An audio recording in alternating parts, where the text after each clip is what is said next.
നാലുകാലുള്ള പന്തൽ താഴെ കത്തുന്ന നിലവിളക്കും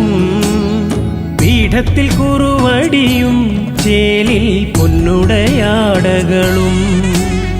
പൊന്നുണ്ണിമായ വരാൻ നോമ്പുമായി കോമരം കുളിക്കുറിയായി പൊന്നിന്റെ അരമണിക്കിലുക്കവും പൊന്നൊളി പരത്തി നിവ തൊഴുകൈ കൂപ്പി നിന്നടിയൻ പദമലരായി തീർന്നലിയാൻ ശങ്കരസൂനോ സങ്കടം തീർക്കും വിഷ്ണുമായ സ്വാമി പാർവതി മാതാ പാരിനു നൽകിയ പഞ്ചാമൃതം സ്വാമി.